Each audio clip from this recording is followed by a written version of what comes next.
Hi, everybody. My name is Amy Bryant of Parenting Beyond Punishment and Wild Child Counseling.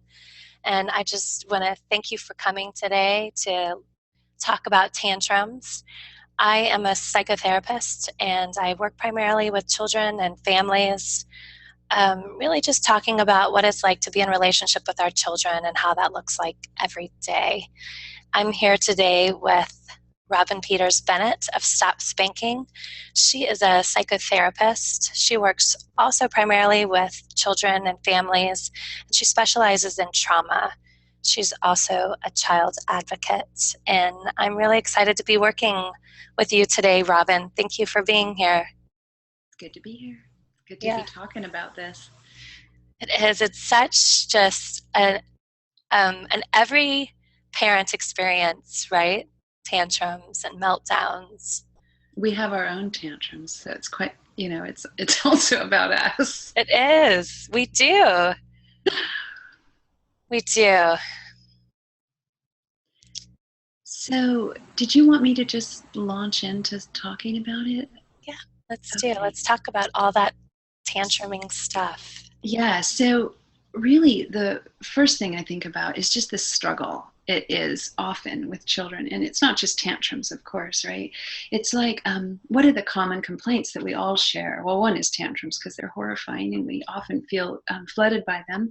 And if they happen in public, we also feel shamed and horrified. And then it's just, you just want to go away or, yeah, it's awful.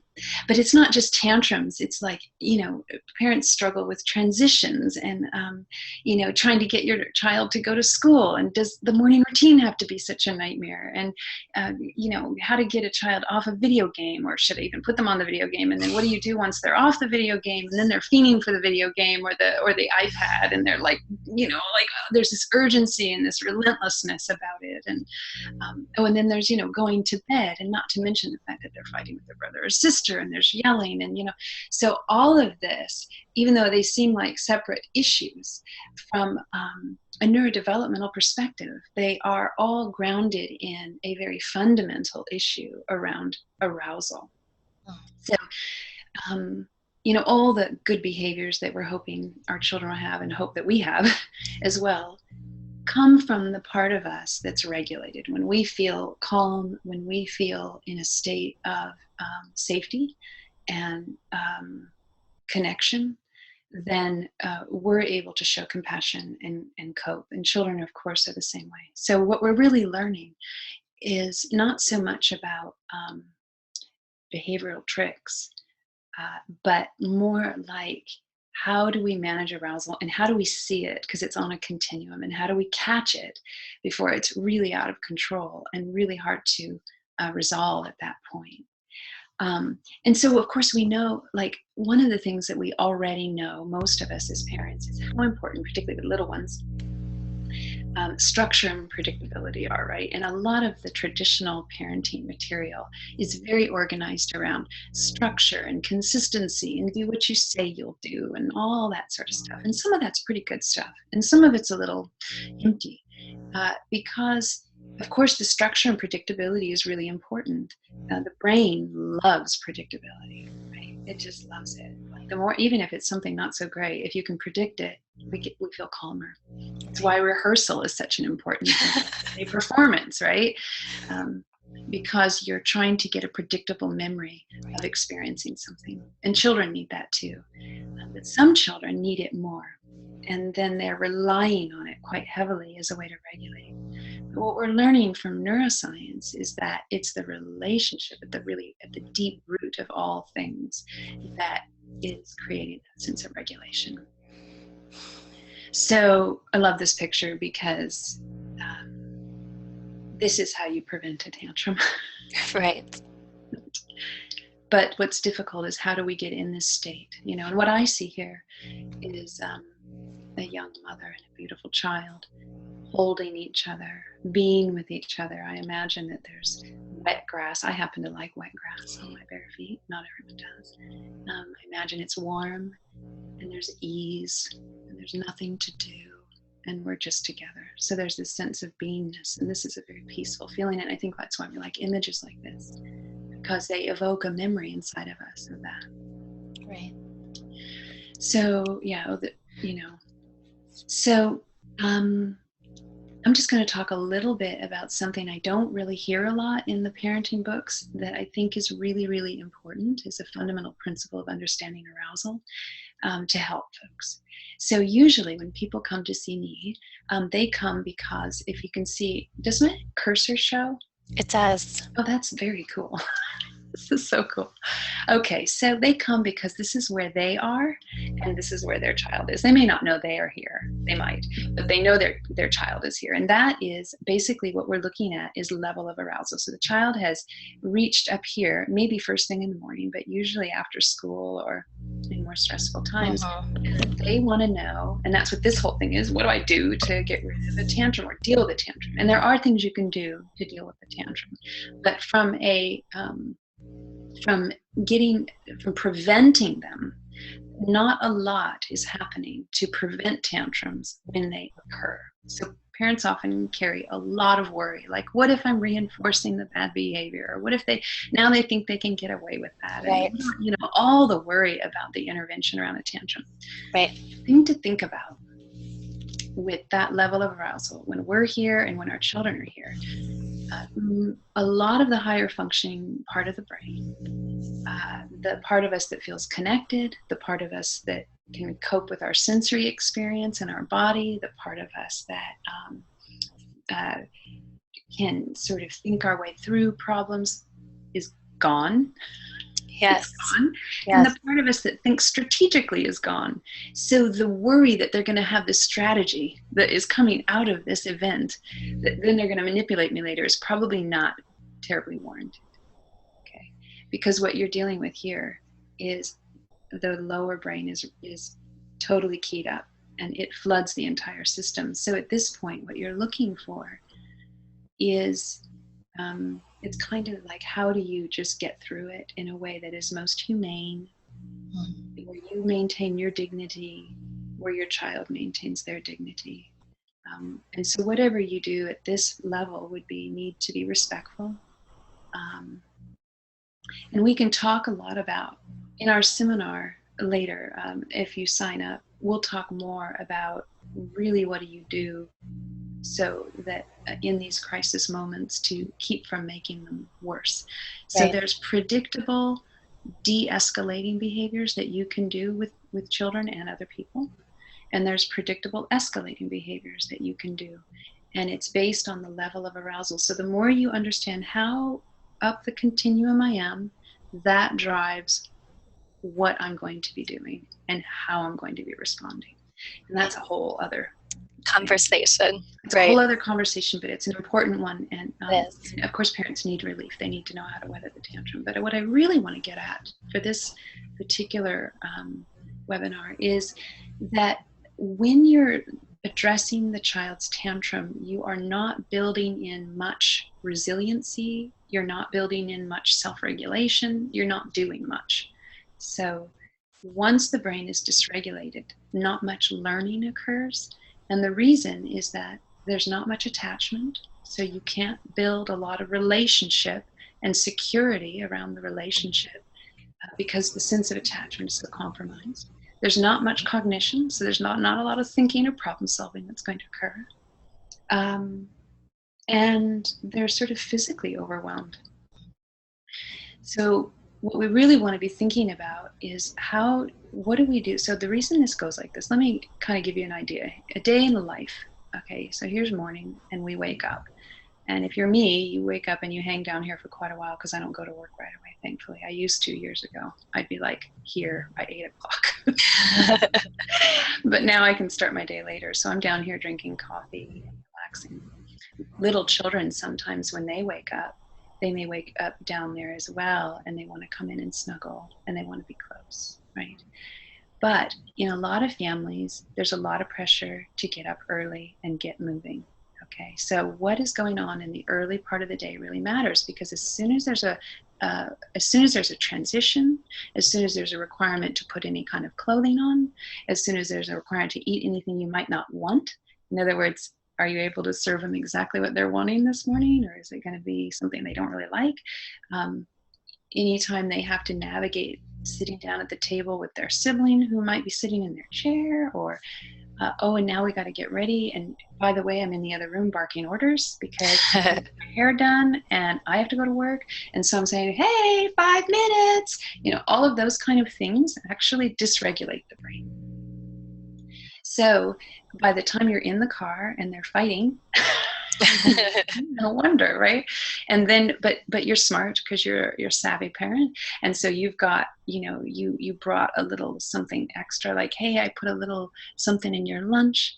Don't forget to eat it, and you give them a hug, and they see their best friend, and they get to school a little early, so they get to go to the playground, and they don't have to go right in. So now they're down. See, now it's dropped a little because I get to regulate in the playground. I get to move my body. I get to have a social experience. I don't have anyone telling me to do anything. I get to follow my own instinct. This is good. But then I go into the classroom, and the teacher, who instinctively knows the brain works better in the morning, has decided to start with math.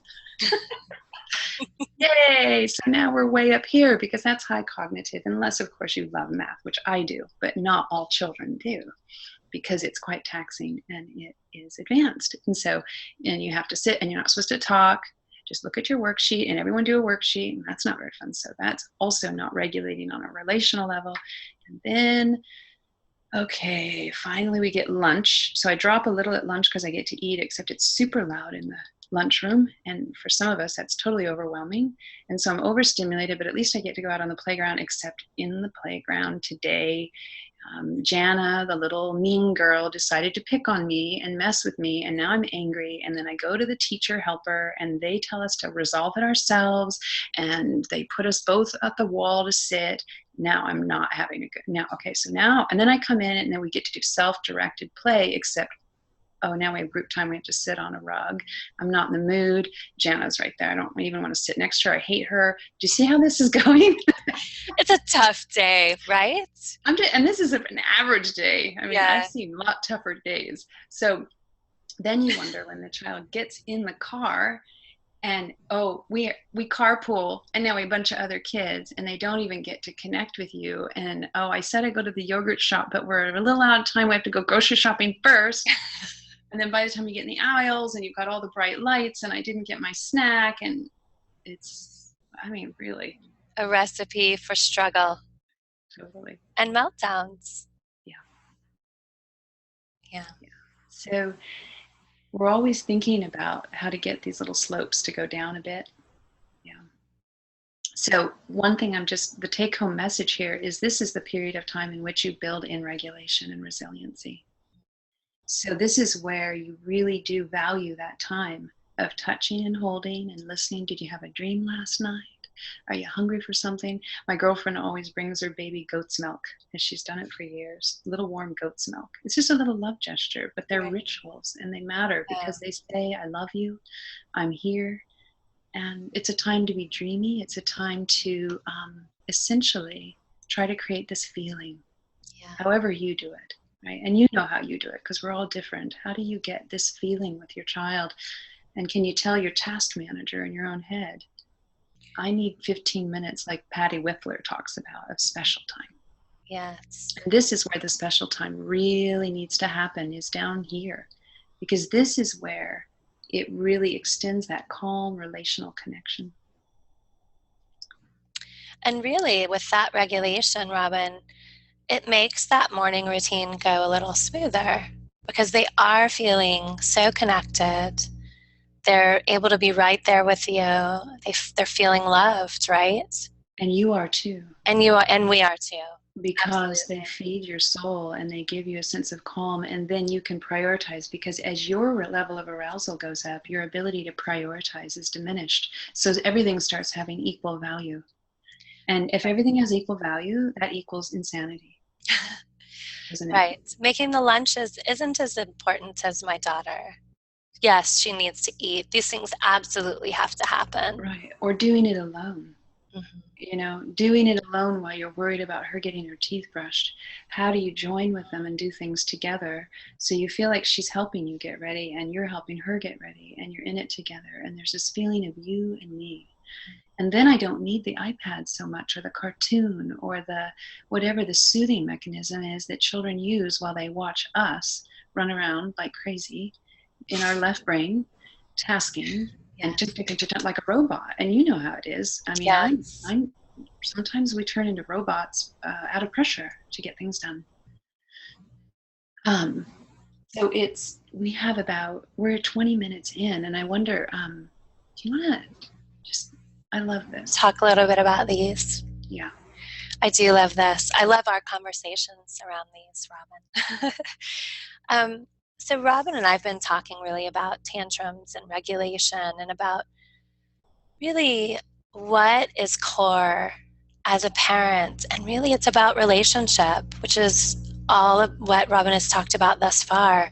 And for parenting, the relationship is all about, or is about, three things. Are we available? Can our children come to us? Do they know that when we're making those lunches and fixing their breakfast, that if they need us, that we are able to stop and be present with them, that we're able to say, oh yes, my child is still the priority. You know, this other stuff has to get done, but in that moment, that child is the priority. So are we available? Are we safe? And that is not only physically safe, you know, that we're not going to hit them, but emotionally safe. We're trying to understand who they are and what they mean. Do we get them? Are we attuned to who they are as a person, unique and separate from us? And then predictability. Are we predictable? Do they know that we are going to help them feel good when they don't feel good? Do they know that when they need us, we're going to be there to listen, that we're going to try to help them get emotionally regulated, that we're going to try to be emotionally regulated ourselves to the best that we're able to manage? And so those are really kind of the three core elements, those core things that our children need from us as parents, the core parts of our relationship with them. Yeah, I was thinking about availability is so important. And, you know, if I'm worried in the morning and I'm just getting through, right? I'm just getting through and I'm in my task mode, I'm not in a real relational state. Yes. And I'm not really available. And I'm not even available to myself. In other words, I'm not available to how I'm feeling. So whenever I put myself on hold, my feelings, my need for a slower cadence, I just have to push through. Anytime I'm pushing through, and this is a push through society, right? Just do it. Isn't that then the child has to push through as well. And the difference is that we can hang out, like Bonnie Badenoch often talks about hanging out in your left brain.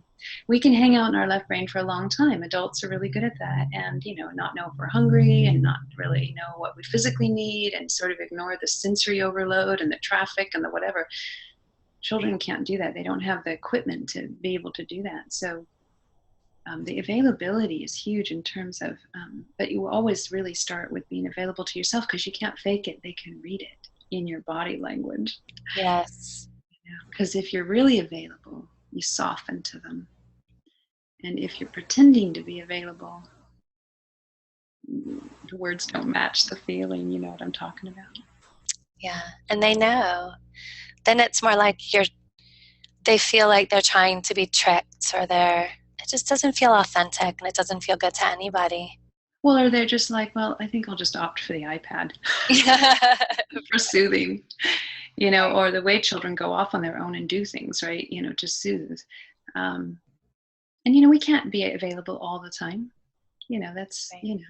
But so it's not to put guilt or pressure on us. It's just to really say, how can you be more available to yourself and create structure for yourself in the morning that pleases you and gives you a sense of relaxation and gives you a sense of joy and a sense of well-being. Because if you can't do it for yourself, you can only pretend to do it for your children. Yes. This is so hard, because there's just no thinking your way through it, or it's a real embodiment. Children are so embodied, and this is really about embodying ourselves.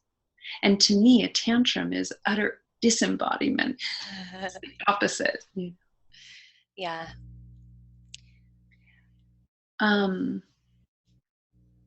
Did you want to say anything more about this? I didn't necessarily want to jump into the next slide. I'm kind of thinking that we might not have time, or where do you want to go with this? You know, I was just thinking, like looking at this picture, that attunement, you know, like you just see her checking in, you know, like I see you.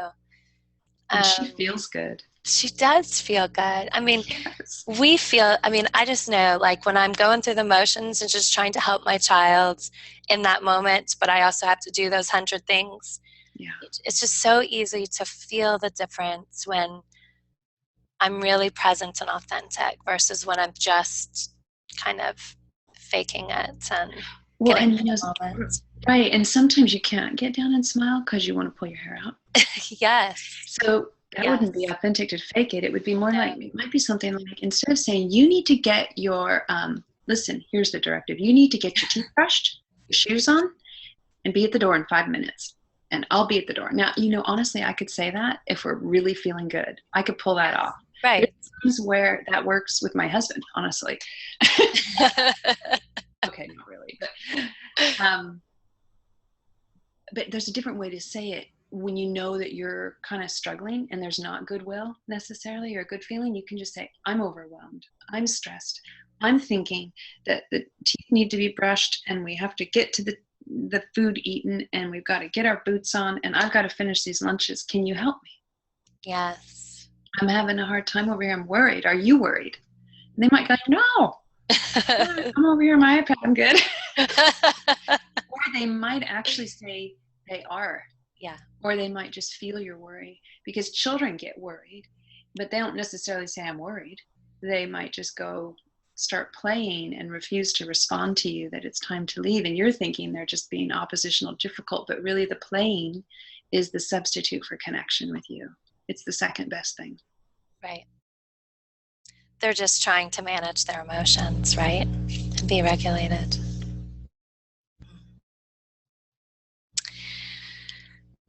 Well, do we want to see if people want to ask questions? I mean, we could talk for another hour, but sure, let's do that. If you would like to ask a question, if you scroll your mouse down at the bottom, you'll see, oh, I see it, okay. You'll see sort of the chat box and you can ask a question in there. So Larissa says, Robbyn, I know you can't see this. Marissa says, love that. Their play is substitute for connection. Wow, I completely see this now. Yeah. Yeah, what we're doing as parents is we're trying to, I think what really makes us deeply human beings as we grow in this world and grow older is the relational reward system becomes just this incredible rich old oak tree. If you think about that as a brain, you know, all the dendritic synapses. When your relational reward system looks like that, then you're super receptive and open, because relationships tend to feel good. And that's what we're trying to build, and that's what resiliency is inside of children as well. We're trying to build the relational reward. But when the relationship does not feel good, then we seek sensory soothing. And of course, I think my friend calls them creature comforts, is what she calls them. Yeah. Right. And it's why, as a culture, I think we can get so addicted to creature comforts, to I need to go shopping, or I need to have that glass of wine, or I want that really rich meal, or I need that vacation, or leave me alone, I want to be on Netflix and just veg out. There's all these substitutes for connection, because connection isn't either predictable, safe, or we don't believe it's available. So a lot of raising children is about mending our own relational brain map, so to speak, our own, the way our relationship template inside of us is. Like psychology calls it the attachment template, or your attachment structure. You know, in other words, it just means if you were to say, okay, what is my attachment style? It would be, do I reach out to others when I'm worried and upset? Do I feel like others are available to me? What parts of me do people hold and love and hold space for? That's the new, I hear a lot about that on the internet, holding space. Yeah. What parts of me do others hold space for, or do I end up getting punished later, or does it backfire on me? So we all have our own very deep implicit fear around being hurt in relationship, or being disappointed, or being dropped, right? And so we're mending that with our children and creating a sense of you and me inside of ourselves with our children that we may not have had growing up, or we may have had some of it, but some of it not so much. It's really, and it's not to judge those things we do to comfort ourselves. We do them, and really just taking time to notice, like, oh, I really do go to my glass of wine or my cup of coffee or my Netflix series. Yes. And just recognizing that, there is something going on there. Maybe you didn't have those core elements of someone who is available, safe, and predictable. Yes. Because that's really what we're looking for, even as adults, in our relationships with each other. And creature comforts are wonderful.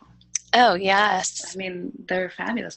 I think, too, it may be like, how do you invite your child or your loved ones into those experiences of creature comforts in the way that feels good to you? So if you're in a place where you just want to relax and you don't want to talk, can you be honest with your child and say, you're welcome to lay in here and snuggle with me. I'm in a non-talking place. Yeah. But you can touch me, or you can read while I'm here, or, but this is where I am. So just letting yourself be where you really are, and then trying to find a little window for where you can let them in.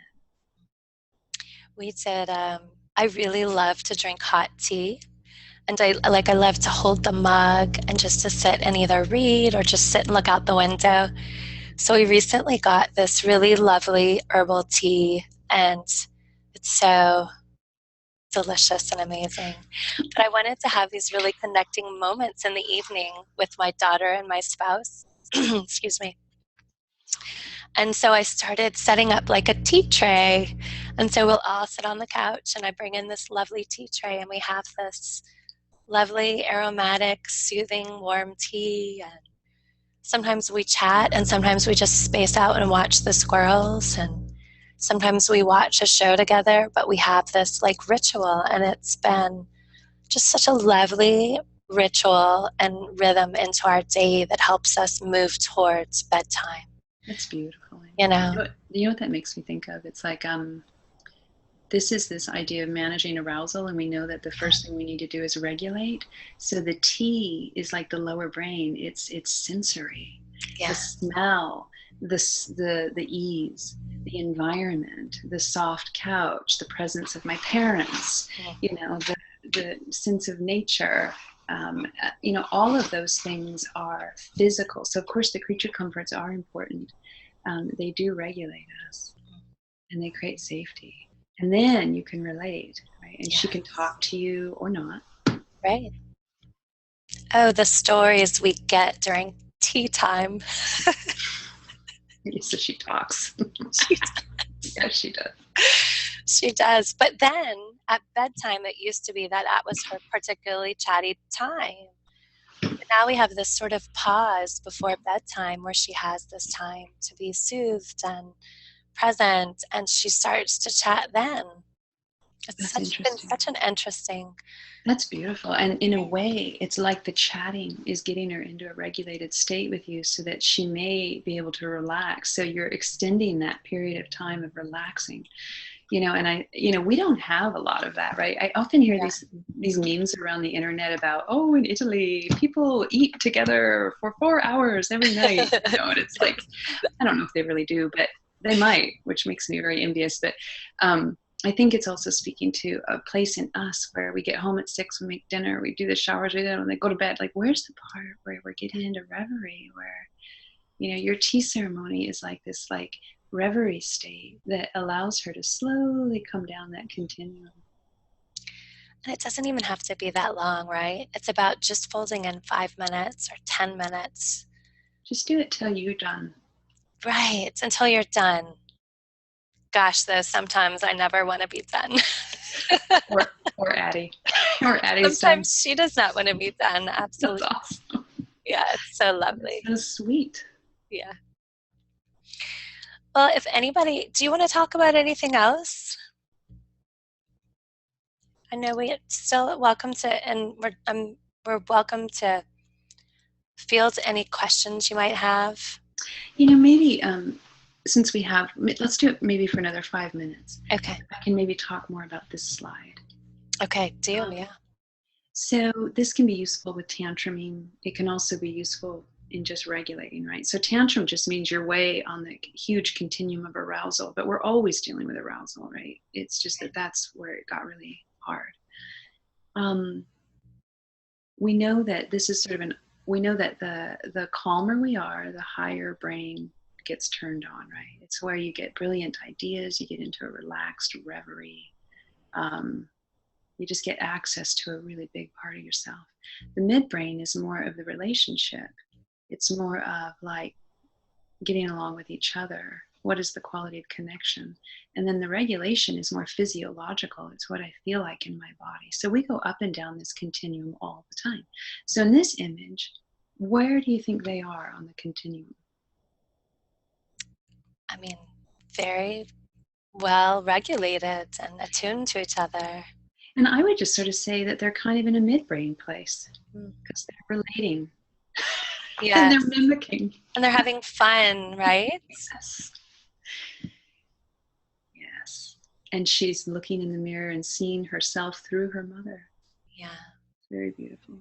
So I would just say that when the child is down in this lower brain place, then what we want to do is think more about nonverbal interventions. We're a very verbal, culture, and there's a lot of material about how to mirror, which I think is wonderful, right? How to say, you look angry, are you upset? Like all that. Yeah. Sometimes that feels good. Right? Sometimes I want that. But there are times when I'm really angry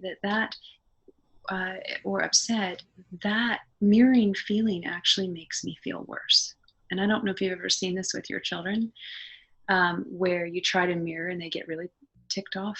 Yes. And then they hit or they yell or they say, no, that's like, not it. I'm reading all the parenting books. I'm just mirroring feeling. And then her feeling is rage at me, right?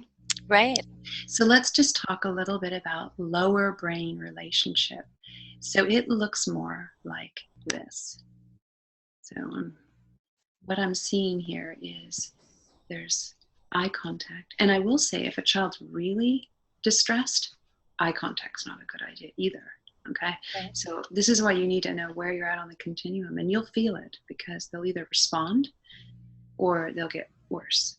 So, but eye contact, affectionate facial expressions, this is more like if they're not really tantruming, but they're sort of in the alert state, smiling, singing, humming, rocking, dancing, laughing, easy back and forth relating. In other words, getting yourself into a physical state of relaxation and reverie with them through lower brain kinds of experiences that are rhythmic, which really relate to very deep and early experiences, probably as far back as the womb. It's very brainstem, so we're talking about heart rate and the cadence of the mother's voice and all of these things. So when we see that our children are getting more aroused, we want to move away from verbal and more into physical mirroring, okay?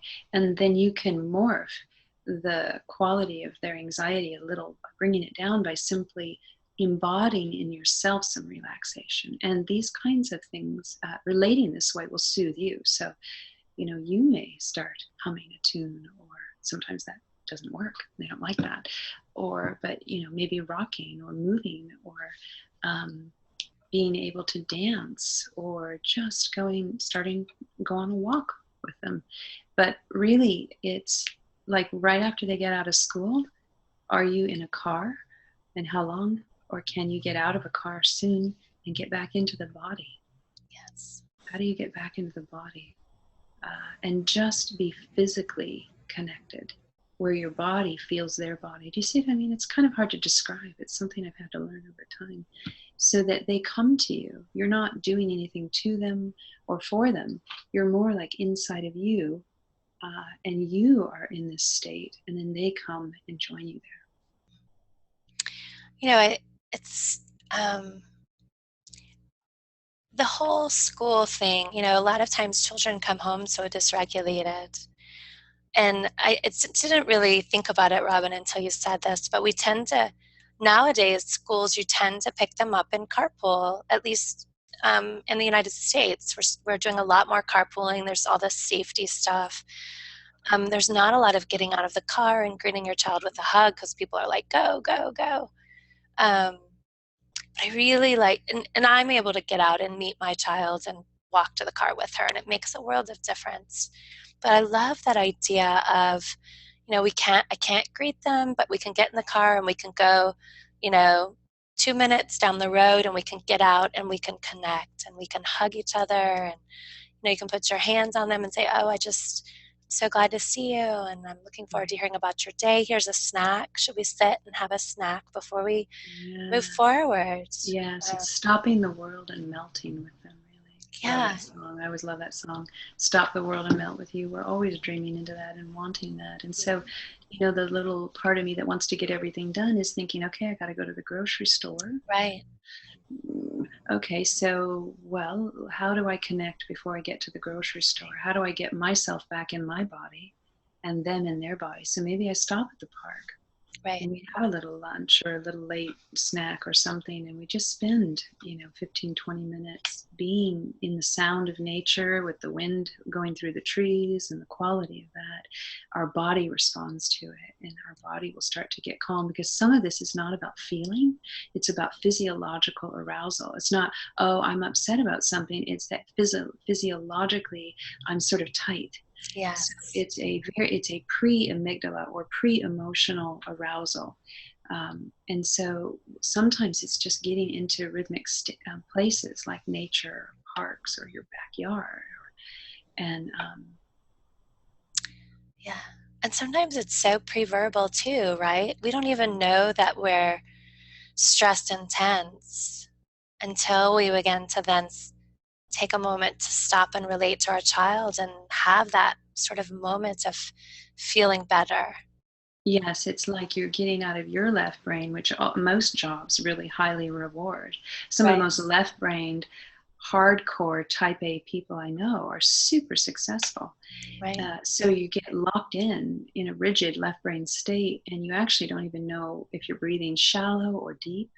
Yes. You don't know what your body feels, because you've been sitting in a cubicle in an uncomfortable chair all day, or in meetings, or, I mean, you've had to ignore your body, many of us, for hours. Yes. Yes. And so it's also about a ritual for us. It's always about us. It's always about us first. Because we're leading the way, right? With Mm-hmm. our emotional regulation. Does this feel good? Has anyone asked you more questions? We haven't received any more questions. Okay. I just wanted to let y'all know, and Robbyn, you chime in too. Robbyn and I are going to be doing a 3-session workshop beginning in October.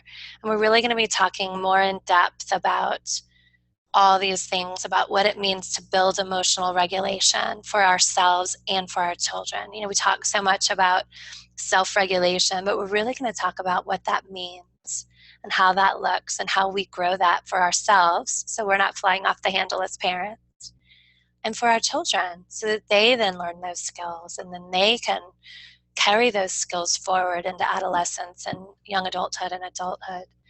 And then also, how do we respond to anxiety and disobedience and tantrums? You know, what can we do in a way that is relational and that is building our relationship with our children while they are also growing those necessary skills? And then how to help our kids become more cooperative and more happy, and what that looks like. So if y'all are interested in that, you can check it out on Parenting Beyond Punishment, or you can give us an email. You can respond to the email you get about this webinar, which you should get in the next couple of days. Is there anything you want to add about that, Robbyn? That sounds great. I just think that we're all very interested in building resiliency. That's the hot term now. And I think Yes. that has to do with us understanding how many of us do have some trauma history, or at least some distress from early on, that kind of leaves us feeling a little more overwhelmed by parenting than we would really like to be. And so I think that what we're going to be talking about is how to help our children's brain grow, essentially. But that's what resiliency is, how to help them develop capacity, and how to support ourselves in doing that, and recognize what we need and what they need, so that there's more of a mutual holding for us as parents, so that we also heal through this process, that parts of us that are maybe not as connected and as Yes. resilient, right? Yes. So true. I mean, parenting is such an amazing healing experience, even when it's really hard. Yeah, it can be. It can Can be. be. And sometimes it can be just really excruciating. And so I think Yes. the idea of this is to help us get support for each other, and so that parents don't feel so alone. And so, because of course, I think also shame drives a lot of us as parents. I think there's nothing harder than being responsible for another person. And so, how to do that, and how to parent in a way where you feel supported, Yeah. and you aren't so crushed under the weight of overwhelm. Yes. Yes. Well, thank you, Robbyn. Thank you, Amy. It's been good. And thank you, everybody, for being here. We look forward to hearing from you guys, and I will send out a recording sometime in the next couple of days.